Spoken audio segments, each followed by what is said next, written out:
Bom dia, terça-feira, 24 de março, e o combate ao coronavírus está no ar. É o jornalismo da Globo ao seu lado, tirando as dúvidas sobre a Covid-19. Tudo aponta para um crescimento de casos da doença nos próximos dias pelo Brasil. Motivos para apreensão? Sim. Para pânico? Não. Para agir? Sim. Agir sozinho? Não. As atitudes precisam ser planejadas, organizadas, bem pensadas, para evitar, por exemplo, cenas como as de ontem. Em alguns postos de vacinação contra a gripe, os idosos enfrentaram fila, falta de vacina, muita confusão. Tudo que a gente não precisa nessa hora. Quando se estimula o isolamento, sair de casa só para o essencial, para evitar a expansão rápida da doença. Ou seja, quem puder deve ficar em casa. Aqui a gente conta o que é esse novo coronavírus, como se pega, como se passa, como se proteger. Escreva a sua pergunta e eu repasso para os nossos entrevistados. A hashtag é PerguntaCorona. Pergunta Corona, tudo junto. E hoje nossos convidados são o infectologista Halcyon Teixeira e o nutrólogo Daniel Magnoni. E nós também vamos trazer, claro, as últimas informações sobre o anúncio do adiamento da Olimpíada de Tóquio. O pedido foi feito pelo primeiro-ministro do Japão, Shinzo Abe, ao Comitê Olímpico Internacional. Exatamente isso. Antes de começar a tirar as nossas dúvidas sobre o novo coronavírus, a gente vai direto para Londres para falar com o correspondente Rodrigo Carvalho. Ele tem as últimas informações sobre esse adiamento da Olimpíada de Tóquio anunciado pelo primeiro-ministro japonês. Ele disse que chegou a um acordo com o Comitê Olímpico Internacional. A Olimpíada estava programada para começar no dia 24 de julho e agora deve ser realizada só no ano que vem. Nas últimas semanas, atletas e comitês nacionais estavam fazendo muita pressão pelo adiamento, que só foi confirmado hoje, como noticiou o Bom Dia Brasil. Rodrigo, bom dia para você. Quais são as suas informações? Salve, Márcio. Bom dia para você, para todo mundo aí no Brasil. Pois é, a Olimpíada começaria exatamente daqui a 4 meses. A gente está agora acompanhando a repercussão aqui dessa notícia imensa, né? Primeira vez na era moderna dos Jogos Olímpicos que uma edição precisa ser adiada. Durante as guerras, 3 edições chegaram a ser canceladas. A gente está acompanhando aqui o que se sabe de oficial é que o primeiro-ministro japonês, Shinzo Abe, ligou para o presidente do COI, Thomas Bach, e fez o pedido para os Jogos Olímpicos que aconteçam no ano que vem. Essa data não foi confirmada ainda. Claro que isso só reforça a gravidade dessa pandemia que a gente está enfrentando. Uma Olimpíada envolve mais de 200 comitês olímpicos, acordos comerciais, milhares de atletas, são um pouco mais de 11 mil atletas. Isso dá conta da gravidade da situação que a gente vive. Eu estou aqui, Márcio, com a nota oficial divulgada agora, uma declaração conjunta do Comitê Olímpico Internacional e do Comitê Organizador dos Jogos de Tóquio. Essa nota diz que o presidente do COI, Thomas Bach, e o primeiro-ministro expressaram uma preocupação comum com a pandemia mundial do Covid-19, o que isso está provocando nas nossas vidas, nas vidas das pessoas, e o impacto significativo que está causando nos preparativos dos atletas para os Jogos, né?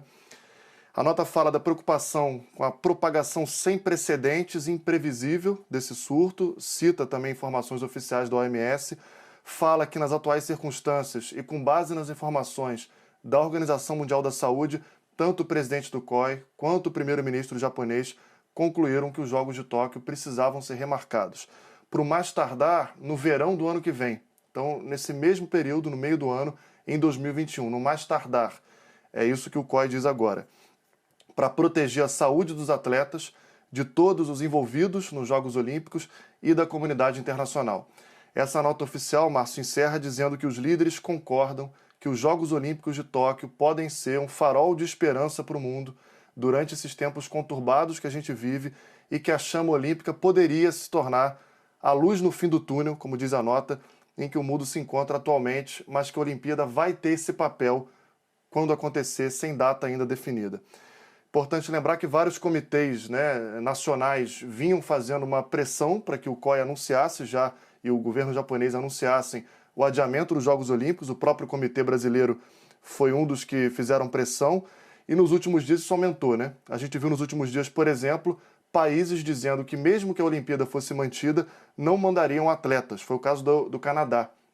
O Canadá chegou a se colocar oficialmente dessa forma, dizendo que não havia condições de treino. E atletas também de vários países dizendo que, se eu estou num país em que há uma obrigatoriedade no isolamento, os atletas não conseguiam se preparar, né, para chegar numa Olimpíada, numa alta performance. Então, a Olimpíada de Tóquio adiada para o mais tardar para o verão do ano que vem, e a gente tem que acompanhar agora as novas previsões, né? Claro que isso vai depender do avanço da epidemia, da pandemia pelo mundo, a situação do Japão especificamente, mas o fato é que a Olimpíada está adiada, Márcio. Pois é, Rodrigo, vários eventos já vinham sendo cancelados ao redor do mundo. A Olimpíada resistia, até como você bem disse, como um sinal de esperança, de força, de resistência. Desistir, adiar a Olimpíada, não é uma derrota, é apenas um adiamento realmente. A Olimpíada vai continuar existindo e vai continuar trazendo todo o símbolo. Não mais neste verão japonês, mas em outro período do ano que vem, até o verão seguinte, até julho, agosto do ano que vem. Essa data ainda precisa ser marcada. Ainda nessa edição, te agradeço demais, Rodrigo. Ainda nessa edição, a gente volta a falar sobre o adiamento da Olimpíada de Tóquio. Agora vamos para uma viagem ao passado, e nem é um passado tão distante assim. No dia 23 de janeiro, ou seja, há pouco mais de 2 meses, a nossa colega aqui da Globo, a Graziela Azevedo, ela preparou uma reportagem que foi exibida no Jornal Nacional. A Graziela explicou exatamente o que é o novo coronavírus, o que estava fazendo vítimas na China. Naquela época, nenhum caso da doença tinha sido registrado aqui no Brasil. O novo coronavírus era algo ainda desconhecido por aqui. E a doença Covid-19 sequer tinha nome, sequer tinha sido batizada. Isso demonstra como o novo coronavírus avançou muito rapidamente e se tornou um desafio para o mundo inteiro. O objetivo do nosso programa, como dissemos, é tirar dúvidas. Por isso, a gente acredita que vale a pena rever um trechinho daquela reportagem, que esclarece diversos aspectos, inclusive por que o novo vírus tem esse nome. É o formato que lembra uma coroa que deu nome a uma grande família de vírus, os coronavírus. Em geral, eles circulam apenas entre animais, como morcegos e roedores, mas passam a infectar também as pessoas quando a convivência é muito próxima e os vírus sofrem mutações espontâneas e aleatórias. A maioria de nós já teve contato com vírus da família corona sem que nada além de uma tosse ou um pouco de febre tivesse acontecido. Temos convivido com 6 tipos de coronavírus. 4 deles são mais inofensivos, mas outros 2 recentemente causaram doenças graves e mortes pelo mundo. Em 2002 e 2003, o coronavírus da SARS, Síndrome da Deficiência Respiratória Aguda Grave, infectou pessoas em 26 países do mundo. A suspeita é de que a transmissão da doença começou por morcegos. Em 2012, um outro coronavírus, o MERS, foi descoberto. Por circular principalmente no Oriente Médio, especialistas suspeitam que depois de uma mutação, ele pulou dos dromedários para as pessoas. Além dos coronavírus, há outros tipos de vírus que causam problemas respiratórios. São os do tipo influenza, que provocam as gripes. Os vírus influenza também foram transmitidos de animais para pessoas e têm formas mais agressivas, como a gripe suína, do vírus H1N1 e da gripe aviária, do H5N1. Apesar de ser de uma família diferente, o novo coronavírus também pode ser transmitido pelo contato entre pessoas infectadas e até pelo ar, por causa da tosse e espirros. Os sintomas descritos nos pacientes da China são tosse, febre, dor no corpo e falta de ar. Em alguns casos, a doença se agrava, causando pneumonia e síndrome respiratória aguda grave. Você viu na reportagem que a Graziela mostrou. Ela disse que naquela época o mundo tinha convivido com 6 vírus da família corona. Agora, obviamente, são 7, contando, incluindo o novo coronavírus. Agora eu vou conversar com o Dr. Halcyon, Dr. Daniel. Muito obrigado pela presença de vocês aqui no nosso programa, um prazer. Dr. Halcyon, ontem eu falei que o vírus ele é muito ardiloso, porque os sintomas, como a Graziela mostrou, se confundem com de uma gripe. Quer dizer, essa é uma característica que engana muita gente. Parece simples, parece uma doença, é uma gripe, mas é muito mais grave que isso, ou pode ser muito mais grave que isso. Acho que esse é o grande desafio, né, que está sendo identificar os casos realmente suspeitos, né, tentar isolá-los quando possível. Hoje a gente tem trabalhado com os exames nos casos mais graves, por uma questão de insumos relacionados a esses exames, mas realmente, assim, frente a todas as doenças respiratórias que já existem hoje, que já nós convivemos, a entrada de um novo vírus com esses sintomas que podem ser aí mais de 80%, 85% de sintomas brandos, atrapalha ainda mais. Então, sim, esse realmente é o grande desafio atual, que nós temos que nos preparar, porque é possível que esse vírus, esse vírus veio para ficar. E qual é a explicação para SARS e para MERS não terem se espalhado pelo mundo inteiro e o novo coronavírus, a doença Covid-19, ter se espalhado pelo mundo inteiro? A SARS e a MERS foram vírus que tinham uma transmissão menor do que talvez agora do Covid-19, mas e conseguiram ser contidas também. Essa foi uma ideia inicial de quando apareceu lá na China, né? Então, o que se ficou especulando é que assim, a identificação precoce dos casos, por isso que houve toda essa parte de vigilância inicial e de contenção, como a gente viu lá em Hubei, na China, era essa a ideia de que a gente precisava fazer para dar certo.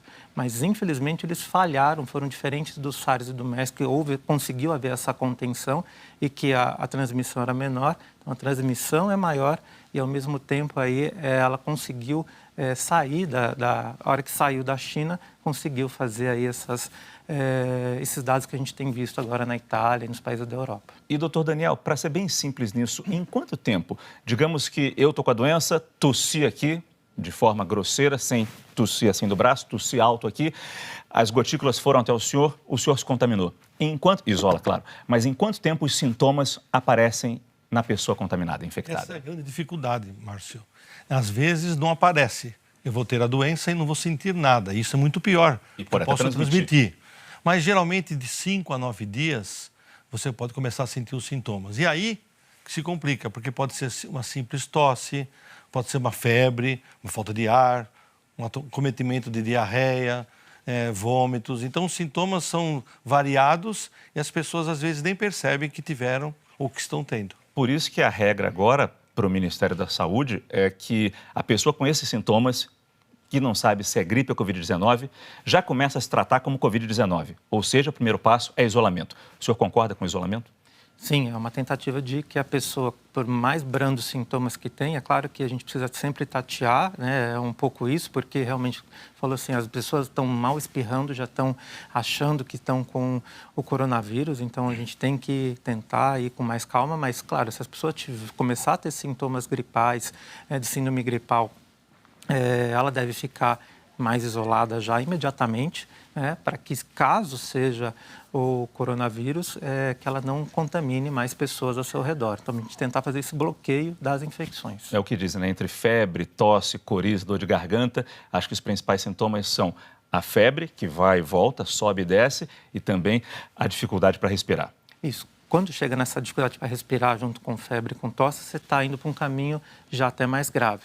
Mas pode ser no início, um pouco de uma febre baixa, um nariz entupido junto com um pouco de tosse, aí sim você já deve ficar em casa e não deve circular. Lá no Rio de Janeiro está o virologista Amilcar Tanuri. Ele já estudou muito o HIV e esteve no continente africano em 2014, no auge da pior epidemia de ebola. E é com ele que eu converso agora ao vivo. Doutor Amilcar, muito obrigado pela sua presença aqui no nosso programa hoje. Eu queria começar com o senhor, doutor, falando da sua experiência com o ebola, por tudo que o senhor viu, por tudo que o senhor viveu. Como é que o senhor faz uma comparação com este momento que nós estamos vivendo agora? Bom, bom dia primeiro, muito obrigado pelo convite para participar do programa. Esse vírus é completamente diferente do ebola a partir que são famílias virais diferentes, né? E o ebola tem uma capacidade letal muito grande e o período de incubação muito curto, que faz com que o isolamento funcione muito bem, porque todos os pacientes doentes são isolados. E aí a taxa de transmissão para a população em geral vai caindo, de uma maneira geral. Esse vírus, o coronavírus, é muito diferente, porque esse corona, né, que a gente chama SARS-CoV-2, é muito diferente do número 1 que apareceu em 2002, pela sua capacidade de disseminação, não por sua mortalidade. Então, essa capacidade de disseminação, que a gente chama uma pessoa infecta quantos? Hoje a gente acha que é de 2 a 3 pessoas. Só que a gente tem que lembrar, os colegas também de São Paulo colocaram muito bem, que essa capacidade de transmissão ela é muito relacionada à circulação ou mobilidade. Quanto mais mobilidade a pessoa que está infectada tem, essa taxa de transmissão vai aumentando. Então, o tal da quarentena domiciliar é uma medida muito boa e cautelar, porque você diminui a mobilidade e a transmissão entre pessoas. Parece que essa capacidade de transmissão, 80% é devido à mobilidade, o resto é devido à capacidade do vírus mesmo. Muito bom, doutor Amilcar. O senhor falou sobre a velocidade, a facilidade da transmissão dessa doença e a gente tem um gráfico aqui que explica muito bem isso. A Organização Mundial da Saúde revelou números sobre a evolução da pandemia. Nós preparamos uma ilustração aqui no telão para mostrar exatamente essa aceleração do contágio pelo novo coronavírus. Depois que surgiu o primeiro registro da doença, foram necessários 67 dias para se atingir os primeiros 100 mil casos. Ou seja, do primeiro dia, do primeiro registro até os primeiros 100 mil casos, foram necessários 67 dias. Logo depois, no início, a Organização Mundial da Saúde, OMS, ainda nem chamava o problema de pandemia, que é uma epidemia global. Isso mudou quando o número dobrou, num prazo muito menor, apenas 11 dias, nós já tínhamos 200 mil casos, e depois, em apenas 4 dias, nós somamos mais 100 mil casos, chegando a 300 mil pessoas com a doença no mundo inteiro. Ou seja, para chegar nos primeiros 100 mil, levamos 67 dias, depois 11 dias para mais 100 mil, e agora, em apenas 4 dias, mais 100 mil pessoas. No Brasil, a gente também percebe essa rapidez no aumento do número de casos. Quando o primeiro combate ao coronavírus entrou no ar, isso há uma semana, havia aqui no Brasil a confirmação de 301 casos e apenas uma morte. Hoje, as secretarias estaduais de saúde já contabilizam 1.965 casos confirmados e foram registradas 34 mortes, 30 delas em São Paulo e 4 no Rio de Janeiro. Dr. Harrison, isso não deixa dúvidas nenhuma. É um vírus que passa com muita facilidade. É um vírus que passa com muita facilidade, é um vírus que pode duplicar aí a cada 1,7 até quase 3 dias. Então, você vai vendo aí que se não for feitas as medidas de restrições, a taxa de infecção e de duplicação do aparecimento de casos, a tendência é ser exponencial mesmo, porque ele tem essa característica de transmitir até 2,3 pessoas na média e de talvez duplicar a cada 2 dias, se nada for feito das medidas não farmacológicas. É isso que eu pergunto para o doutor Daniel agora, que está aqui no estúdio comigo. O senhor acha que esse isolamento ele vai funcionar? Ele tem tudo para funcionar se todos cooperarem? Na teoria, sim. Mas se você caminhar pelas ruas de São Paulo, você vê muita gente correndo, passeando com cachorro, muitas pessoas sentadas nas padarias tomando algum aperitivo. No transporte público. No transporte público, às vezes por necessidade, né? Mas é uma preocupação muito grande dos profissionais de saúde na conscientização da importância disso. A conscientização da importância disso reside também muito no fato de nós não termos um pico muito rápido. Quer dizer, que a gente pode ter, mas mais diluído para dar tempo de o sistema de saúde respirar e não ficar assoberbado, como aconteceu na Itália. É o que a gente espera. Doutor Amilcar, como é que o senhor está vendo a evolução dos casos no Brasil e talvez até comparando com a Itália, que é um caso grave, onde o sistema de saúde não deu conta de receber tantos pacientes que ficaram infectados ao mesmo tempo, e com a China e a Coreia do Sul, que conseguiram controlar a doença. Como é que nós estamos no meio desses dois exemplos, positivos e negativos? Então, primeiro eu queria continuar a minha lógica. Você veja bem, a SARS-1, que foi em 2002, nós identificamos 8 mil pessoas no mundo inteiro infectadas durante 1 ano e meio e matou 800 pessoas. Faz uma comparação com esse novo vírus. É impressionante a diferença, né?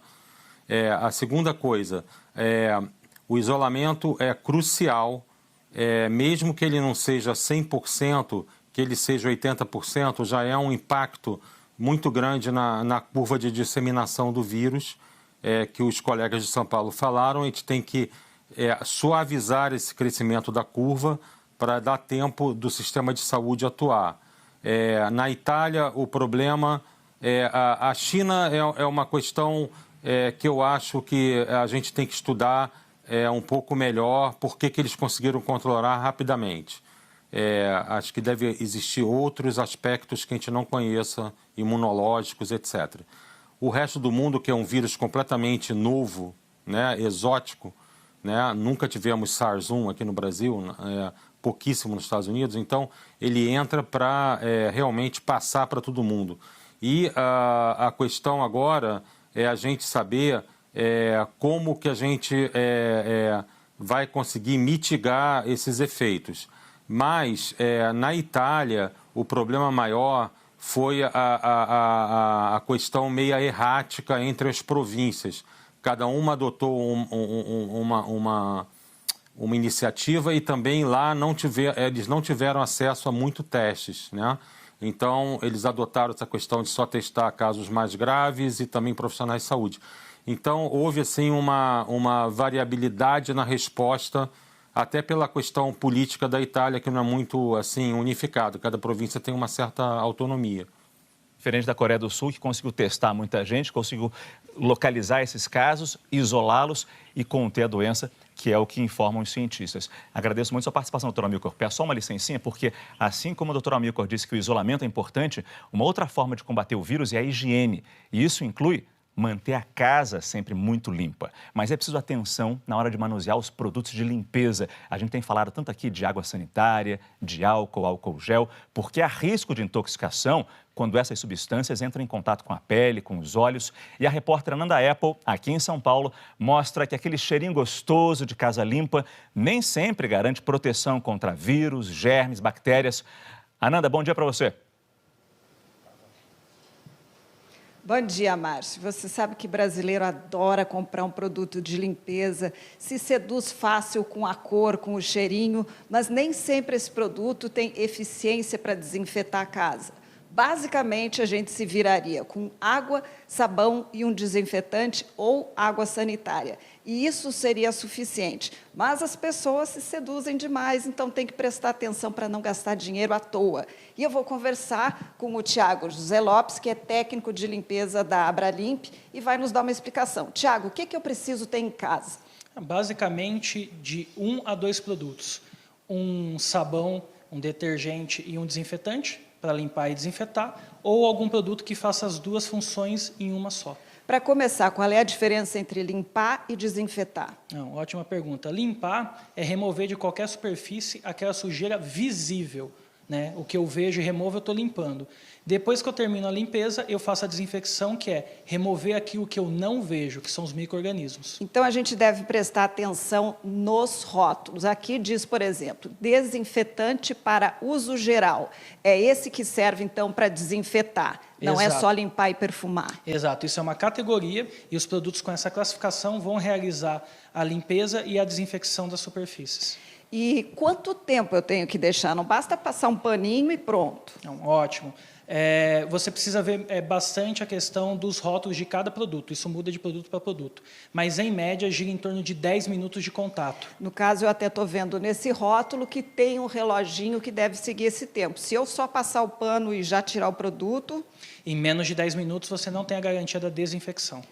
A água sanitária, ela desinfeta, mas qual é a diferença dela para os desinfetantes de uso geral? A água sanitária é um desinfetante bem poderoso, porém, em superfícies em geral, ela acaba sendo bastante corrosiva, ela é agressiva para a superfície. Então, o que eu faço? Você pode substituir a água sanitária para desinfecção através de um desinfetante de uso geral para superfícies mais sensíveis. Tiago, tem gente que adora misturar produto achando que está preparando uma bomba atômica contra tudo. Sim. Tá certo ou não? Totalmente incorreto. Não se deve misturar produtos químicos. Misturando pode ocasionar reações químicas que geram vapor tóxico e esse vapor tóxico vai intoxicar a pessoa que está manipulando esses produtos. E aquele produto que fala que é multiuso, que a Lurdinha lá em casa acha que resolve a vida, ele desinfeta? Não, ele não desinfeta. Os multiusos são para multisuperfícies, somente limpam. E para quem deixa desinfetante na privada, fica aquele colorido lá, achando que está acontecendo uma mágica de limpeza? Desperdício de produto. Você pode utilizar o produto pronto uso, no caso desses dois, direto num pano de limpeza de microfibra ou de algodão e passar num único sentido em toda a superfície do vaso sanitário. E se quiser deixar cheirinho... Você pode fazer uma trouxinha com um papel higiênico, pulverizar o produto, ou umedecer essa trouxinha de papel com o produto e colocar dentro do cesto de lixo para que o perfume vá evaporando aos poucos. Você falou que é desperdício, porque na primeira descarga... Na primeira pessoa que for utilizar o banheiro, quando acionar a descarga, vai por ralo abaixo. E esse cuidado para manusear o produto, se eu vou usar o produto, eu devo usar alguma luva, alguma coisa assim? Básico de utilizar produto químico, mais básico. Sapato impermeável, luva de proteção. Né? Ok, obrigada. Então, como você vê, Márcio, é comprar menos, comprar certo e usar o produto conforme diz no rótulo, sem se seduzir só por cheirinhos e perfumes. A limpeza tem que ser eficiente e nem por isso ela tem que ser cara. Para a gente não gastar muito e ser mais eficiente, poder realmente limpar aquele ambiente. Acho que a Lurdinha e gente do Brasil inteiro aprendeu a lição. Ananda, muito obrigado. Até a próxima. Alguns cuidados simples podem ajudar a deixar o vírus longe das nossas casas. Vamos ver agora aqui no telão o que os médicos dizem que a gente deve fazer ao chegar em casa. A primeira dica, tirar o sapato na entrada, coisa que a gente não faz muito não. Deixar o celular, chave, bolsa em algum lugar também na entrada, ou seja, tudo que veio da rua a gente tem que deixar separado, porque pode estar contaminado. Temos mais dicas aqui. Lavar as mãos. Chegou em casa, separou o sapato, separou os objetos que você trouxe da rua, lave bem as mãos. Água e sabão. Em casa, use água e sabão. E separe as roupas que você estava ou coloque para lavar. Separa para pegar um ar, a gente vai saber aqui nos médicos se vai dar certo ou não. E, de novo, limpa o celular e lave as mãos mais uma vez. Tudo que você toca, que veio da rua, pode estar infectado e se você pegar essa mão cheia de vírus e levar ao rosto, boca, nariz, olhos, pode se contaminar. Doutor, quanto tempo esse vírus sobrevive na roupa, por exemplo? Esse terno. Eu não posso botar para lavar todo dia que eu uso. Não. Quanto tempo o vírus, se estiver por aqui, se o senhor se estiver infectado, tossir, o vírus vem para cá, em quanto tempo ele sobrevive na roupa, no tecido? Então, tem alguns estudos falando, às vezes, até 1 ou 2 dias, dependendo da superfície, se for tecido, plástico, parece que até 3 dias. Então, assim, a única coisa que a gente precisa ver é a viabilidade dele. Então, não é às vezes porque ele é encontrado lá que ele vai depois da infecção. Então, sim, tem que usar o bom senso também. Claro, o sapato também que tem se falado muito. Chegou em casa, vai tirar o sapato, tudo bem. Deixar fora eu já acho que até é um exagero. Você pode entrar com o sapato, tira o sapato, tirou? Lave a mão com água e sabão. Não tem roupa que você consegue, às vezes, lavar todo dia. Uma coisa é quem está trabalhando dentro de um hospital, por exemplo, e que usa até uma roupa privativa, que é uma roupa do hospital, para ficar atendendo os casos. Outra coisa é você andar na rua, ir até uma padaria e voltar. Então, isso que eu estou falando, tudo é bom senso. Qualquer coisa, se você achar que é melhor, deixe no sol ou lá numa área mais ventilada, espere passar uns 2, 3 dias e volte a usar. Mas tudo com parcimônia. Essa entrada da Ananda Apple que mostrou os produtos de limpeza me parece muito inteligente. Tem uma pergunta aqui. Colocar um pano com água sanitária na porta de casa para limpar os sapatos, adianta? A princípio não, porque a partir do momento que o pano está lá, você não garante a quantidade de água sanitária, quanto tempo que lá vai evaporar e a quantidade que tem. Então, assim, existem panos prontos para isso, usados em hospital em situações muito específicas ou algumas outras situações que precisam de um controle de higiene, mas aí é um produto que você tem um controle maior de tempo, de quantidade. Então, fazer isso em casa, a princípio, não é uma regra que... O senhor acha que basta tirar o sapato e não andar com o sapato sujo em casa? Já é uma grande ajuda. Já é uma grande ajuda. Você tira e lava as mãos depois, tá? O senhor é nutrólogo, conhece tudo de alimentos.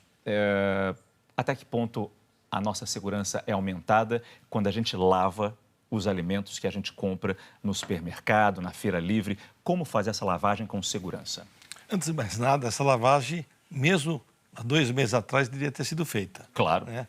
Porque às vezes a gente desavertadamente deixa uma maçã na fruteira em casa, a criança vai lá e come, ou mesmo a gente come. Então, essa higiene já faz parte do dia a dia da prevenção de outras doenças. A nossa preocupação não é só a Covid-19, tem outras doenças por aí também. Exatamente, a segurança alimentar está nesse ponto, né? Mas hoje, muito maior preocupação é a gente lavar esses alimentos, frutas que serão colocadas em fruteiras, serão dispensadas em casa. Com relação às folhas, já existem normas de você mergulhar em hipoclorito, na diluição que está nas embalagens e deixar algum momento lá que você vai ter uma segurança. A partir daí, você com a mão lavada, higienizada, guarda em sacos especiais na geladeira. Higiene é tudo, né, doutor? Sem dúvida nenhuma. Existe uma grande preocupação hoje, Márcio, em termos de uma neura, né, com relação. Você vai no supermercado, você vê pessoas, às vezes, em atitudes até ridículas. Mas sempre a higiene fez parte da medicina preventiva. Lavar a mão fez parte da história da medicina e da história da saúde. É que hoje nós estamos muito preocupados, mas temos que ter bom senso. A prevenção é tudo, claro. A higiene dos alimentos também é uma preocupação dessa nossa próxima entrada ao vivo. A gente vai ver agora, dessa próxima reportagem, desculpa, a gente vai ver agora as mudanças que um restaurante aqui de São Paulo adotou no preparo das saladas para entrega. Esse delivery de salada, na Zona Sul de São Paulo, criou um método mais rigoroso para a higiene dos funcionários. De uma em uma hora, o funcionário toca o sininho e os outros correm para lavar a mão. Que postura vocês estão tomando em relação ao cliente? A gente isenta a taxa de entrega para todos os profissionais da saúde, paciente eventualmente que puder comer ou então acompanhantes. Fazer isso como forma de agradecimento, né, para os profissionais da saúde e como forma da gente poder contribuir um pouco para que tudo isso se resolva da melhor forma possível. Aqui ela está preparando o pedido, o entregador já está aqui pronto para sair, junto com a maquininha de cartão, está indo o pedido e um tubinho de álcool. Junto com a salada vai um potinho de álcool gel e o cliente acaba se higienizando aí após a retirada do pedido. Acho que todo mundo tem que fazer sua parte. Sempre que pegar alguma coisa na maquininha, que todo mundo aperta o botão, também tem que passar o gel depois. A gente espera que tudo isso passe logo. Ótimo. Obrigado. Obrigado, bom apetite, viu? Obrigado. Tchau, até mais.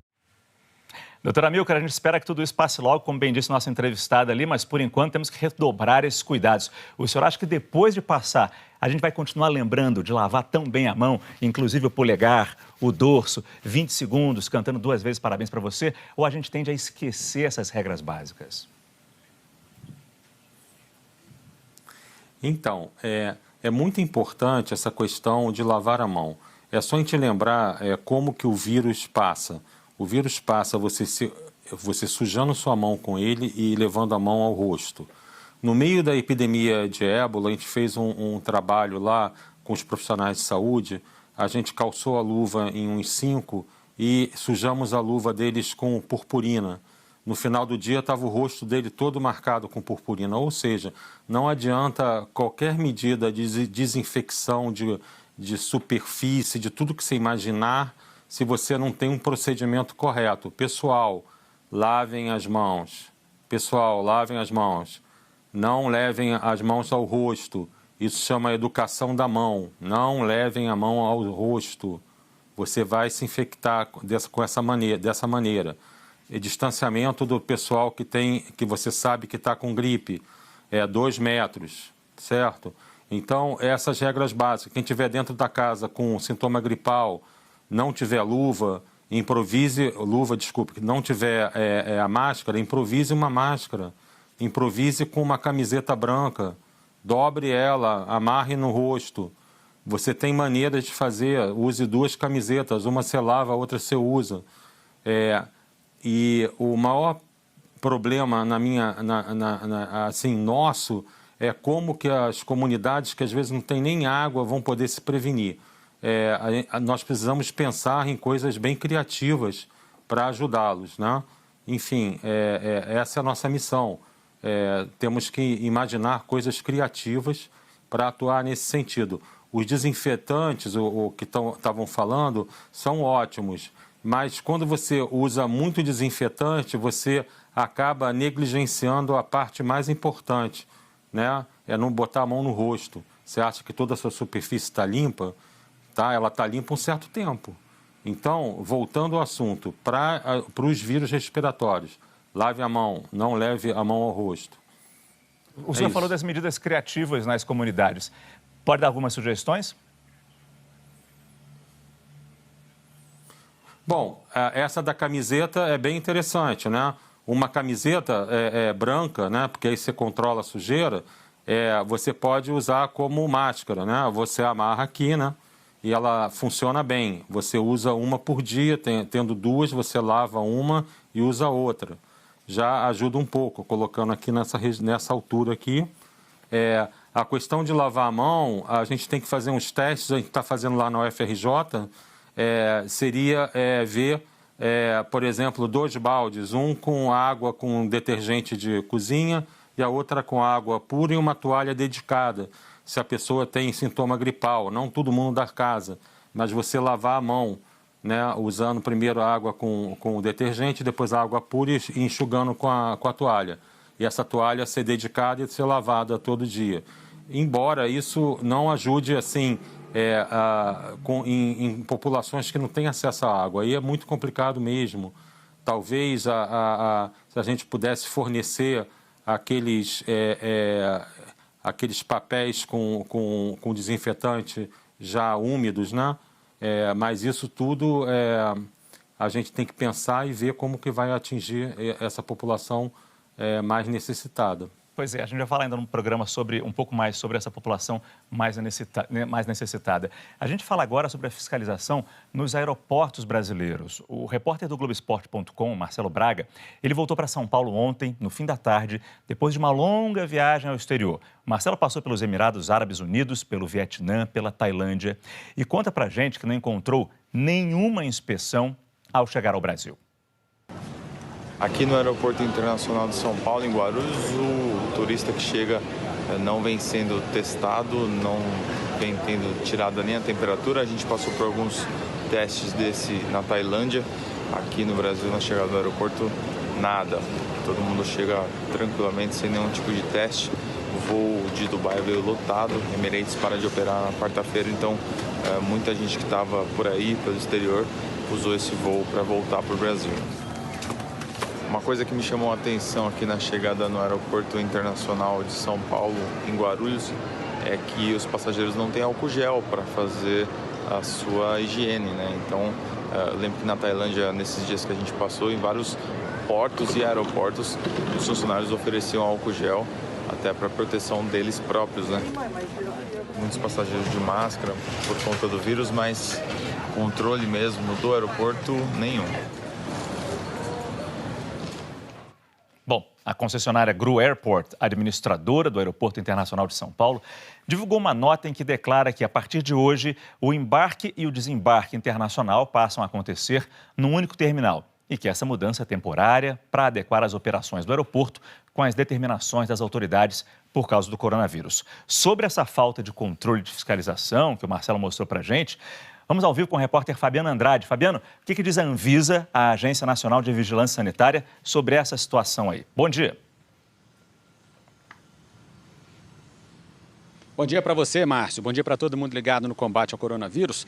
A Anvisa não considera que esteja havendo uma falta de controle, não. Segundo a Agência Nacional de Vigilância Sanitária, a medição aleatória de temperatura dos passageiros ou mesmo uma triagem feita no desembarque são medidas de baixa efetividade segundo os protocolos da Organização Mundial de Saúde. O protocolo que é adotado hoje pela Anvisa é o seguinte: as companhias aéreas devem informar a agência se tem algum passageiro com sintoma. E a Anvisa deve adotar os procedimentos para retirar esse passageiro da aeronave, do terminal aeroportuário e levar até o Serviço Municipal de Saúde. Outro protocolo da Anvisa também é fazer o rastreamento, saber quem são os passageiros ou tripulantes que eventualmente tiveram contato com essa pessoa com sintomas. Para as pessoas, assim como o repórter que a gente mostrou desembarcando no aeroporto aqui no Brasil, para as pessoas que não têm sintoma nenhum, a orientação da Anvisa é seguir as normas do Ministério da Saúde para se manter em isolamento e reforçar os cuidados com a higiene. A Anvisa diz que manter passageiros que não têm sintomas nenhum no terminal é uma medida que não faz sentido. Inclusive, isso pode até colocar em risco a saúde desses passageiros, já que, sem sintomas, eles deveriam apenas sair do terminal e não ficar retidos para fazer uma espécie de inspeção. Aqui no aeroporto de Brasília, por exemplo, o Corpo de Bombeiros do Distrito Federal está fazendo essa medição de temperatura nos passageiros e encaminhando pessoas que estejam com sinais de gripe para a rede pública de saúde aqui do Distrito Federal. A Anvisa diz que esse tipo de medida é aceito no sentido de evitar a proliferação do coronavírus, mas que os procedimentos seguidos pela Organização Mundial de Saúde dizem que os passageiros sem sintomas devem seguir as orientações do Ministério para isolamento e reforço também da higiene, que passageiros sem sintomas não têm por que ficar nos terminais aqui do Brasil, passando por sistemas de triagem ou de medição de temperatura, tendo que parar em vez de seguir o seu caminho. São essas as orientações da Anvisa. Márcio, a gente volta com você. Muito bom, Fabiano, muito obrigado. É claro que a gente tem que respeitar as determinações da Anvisa e cada país tem a sua regra. Eu permito aqui dividir um conhecimento que eu tenho, a minha experiência de morar no Japão. No Japão, mesmo quando a gente não tinha qualquer epidemia acontecendo pelo mundo, você chegava no aeroporto de Narita, o principal aeroporto de Tóquio, o principal aeroporto internacional de Tóquio, e você tinha um portal que tinha uma câmera apontada para as pessoas que chegavam do voo. Estavam chegando no terminal para pegar suas bagagens e ir embora. E tinha uma câmera ali que registrava a temperatura da pessoa. Se a pessoa tinha uma temperatura elevada, ela era separada. O que você tem? De onde você veio? O que você tem? Quer dizer, era um controle diferente. Esse controle o senhor acha que faz falta aqui ou neste momento não há necessidade? Esse controle de todos os pacientes que descem sem sintomas, aí, com os passageiros, ele não tem aí uma grande evidência de que funciona. O que necessita, e o que foi falado, não sei se foi falado dentro do avião, mas que, sim, que alertas sejam feitos, tanto alertas sonoros quanto até, às vezes, de autodeclaração, de que se a pessoa tiver qualquer dos sintomas, se ela tiver com tosse, se ela tiver tido febre, se ela achar que ela está ruim, ela seria obrigada a se autodeclarar, tanto para os funcionários ali de dentro do avião, quanto a hora que ela desce, para que essa pessoa fosse averiguada melhor se ela tem ou não fator de risco. Então, precisa avaliar se parece que isso realmente é o que faz a diferença e que muitos passageiros escondem. Porque a temperatura, você pode tomar, às vezes, um antitérmico e aí para passar pela câmera. Então, é importante que a pessoa que tivesse com sintomas se autodeclarasse e fosse investigada na chegada. É a colaboração, especialmente neste momento de pandemia que a gente vive. Na página do G1 você encontra vídeos que são muito úteis neste momento. Tem muita gente que fala em fortalecer a imunidade. Vamos ver a dica de hoje.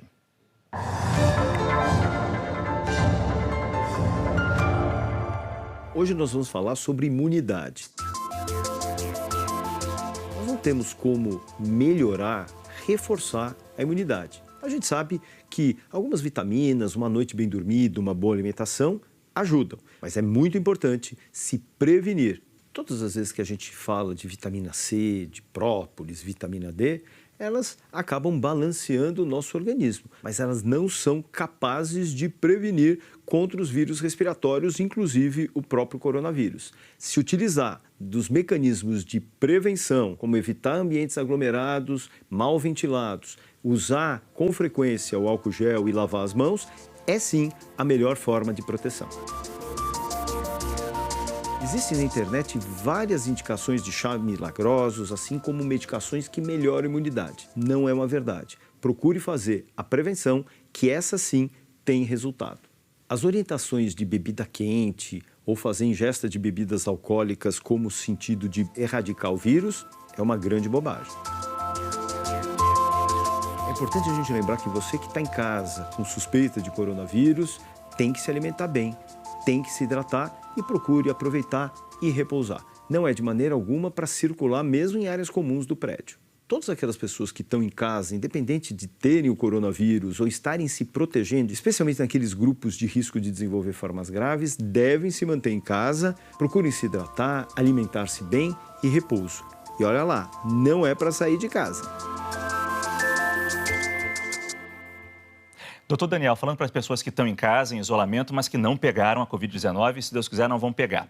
Mas estão em casa. E esse grupo de risco, pessoas mais idosas, diabéticas, pessoas com algumas doenças como coração, pressão alta, quais são os cuidados que elas podem ter? Como se fortalecer para enfrentar essa doença que vem aí? A alimentação para isso, claro que é fundamental. Os vídeos do Jean estão perfeitos, muito bem desenhados, muito bem explicados. A alimentação adequada, a melhor alimentação possível, não vai reduzir o teu risco de ter essa doença. Agora, se você tiver, tem que estar em boas condições de imunidade. E o mais importante é a ingesta de proteínas, que são componentes das carnes, das leguminosas como feijão, lentilha, ervilha, soja. Nós devemos aumentar a ingesta desses alimentos ricos em proteínas. Suplementos de vitaminas não estão indicados somente se você tiver uma orientação médica para isso. Proteínas, carnes de uma forma geral, ou então dos veganos, e também variar a origem dos seus vegetais. Nós temos algumas orientações e uma delas é, no mínimo, 3 frutas por dia. 3 frutas por dia? Sim, porque você vai ter vitaminas e minerais variados, de acordo com que você varia a fruta. E isso é o substrato para o seu organismo produzir os anticorpos, para produzir as células de defesa. Bom, quem está em isolamento muitas vezes diz que não consegue manter esse regramento, essa disciplina alimentar. Tem muita gente comendo biscoito, chocolate, doce, não tendo horário para comer, como destacou tão bem o nosso médico ali do G1. Qual é a importância de se tentar manter isso a todo custo? Eu criei um decálogo para meus pacientes lá no Hospital do Coração. Primeiro, Márcio, ter hora de café, almoço e janta e, preferencialmente, não em frente da televisão. Ter um momento de almoço, você está confinado em casa, então você fica de pijama em frente à televisão. Tira o pijama, faça horários variados, mas tenha café, almoço e janta. Reduzir os alimentos muito calóricos, que são gorduras e o açúcar, carboidratos de uma forma geral. Aumentar os alimentos com proteína, carnes de frango, peixe, porco, como eu acabei de falar, leguminosas, e tentar potencializar a atividade física. Caminhar um pouco mais, fazer um alongamento, algum agachamento, que você vai poder, além de ter um bom aspecto orgânico, físico, pode também gastar um pouco de caloria. Coisa possível de se fazer dentro de casa. Hidratação, hein, Márcio? Hidratação é muito importante. Quanto? É difícil de dizer nesse Brasil, mas em torno de 2 a 3 litros por dia. Muito bom.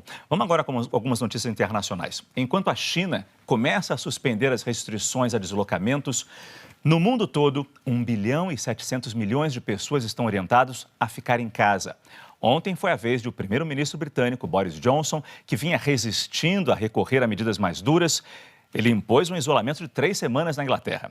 Vamos a Londres falar com o repórter Rodrigo Carvalho. Rodrigo, mais uma vez, bom dia para você. Foi uma mudança e tanto na postura do primeiro-ministro. Foi sim, Márcio. Bom dia de novo a todo mundo aí no Brasil. A ficha está caindo para muita gente hoje aqui no Reino Unido, né? O país está em isolamento, várias regras anunciadas ontem. Daqui a pouco eu vou mostrar como é que estão as ruas, mas só para pontuar aqui. 27 milhões de pessoas foram para a frente da TV ontem à noite, 8h30 da noite no horário daqui, ver o que o primeiro-ministro anunciaria. Ele mandou fechar as lojas que não vendem produtos essenciais, proibiu reuniões públicas de mais de 2 pessoas, falou que a gente aqui, né, todo mundo aqui pode sair de casa só para se exercitar uma vez por dia e voltar para o trabalho quando absolutamente necessário. Aí tem uma brecha aí que está causando uma situação preocupante aqui, para comprar itens essenciais e para atender qualquer necessidade médica, né, ou cuidado médico, né? Falou ontem em emergência nacional e anunciou essas regras de isolamento. Não são regras tão rígidas quanto as da França, por exemplo, se assemelham mais à da Alemanha, mas o fato é que o Reino Unido vive agora um período de isolamento. O que isso está gerando? A gente tem imagens aí das ruas vazias, né? Londres está irreconhecível, uma cidade super turística, agora no início de primavera, né? A temperatura está agradável, fez um final de semana lindo, hoje mais um dia de sol e as ruas bem vazias aqui, bem diferentes. Já vinha acontecendo, mas de ontem para hoje de manhã eu dei um pulo rápido na rua, vendo pela TV também, percebi que a coisa anda diferente. Eu falei mais cedo que tinha uma brecha ali sobre quem sai para trabalhar, né? Olha como estava hoje o metrô aqui de Londres. Igual ontem, cheio. Por que isso está acontecendo? As pessoas não estão zanzando na rua, mas estão pegando o metrô para ir para o trabalho. Como o primeiro-ministro Boris Johnson disse que só é para ir trabalhar quem, em casos absolutamente necessários, isso criou um gargalo ali, uma brecha, Márcio, para que empresários, né, os patrões, peçam muitas vezes para os empregados, para os trabalhadores irem trabalhar, mesmo nessa situação de pandemia. Então o governo, hoje a gente está vendo uma pressão para que o governo deixe mais claro quais são os trabalhadores essenciais, os trabalhos essenciais. A gente sabe, por exemplo, que estão nessa lista os profissionais da saúde, claro, nós jornalistas também. Eu posso ir para a rua, né, devidamente credenciado, com meu crachá no bolso, vou para a rua para fazer, né, abraçar uma missão rápida ali, de gravar algo e voltar para casa, hoje preferi trabalhar de casa de manhã. Então, isso não está claro. Então, essa imagem do metrô preocupa porque é um lugar, né, muito apertado, o metrô está operando em capacidade reduzida, então há uma preocupação agora de que o governo deixe isso mais claro, quem deve ou não ir para a rua trabalhar, né? Os pubs estão fechados, os restaurantes estão fechados, mas os parques estão abertos ainda. A cultura de parque é muito forte aqui em Londres, os parques estão abertos, as pessoas podem ir para a rua fazer atividade física, mas se já tiver um grupinho de 3 pessoas, a polícia está autorizada a dispersar esse grupo, né? Pode, por exemplo, se eu e minha esposa, se a gente quiser sair para correr juntos, a gente pode, porque a gente mora juntos, mas teria que explicar isso para a polícia caso a gente seja abordado.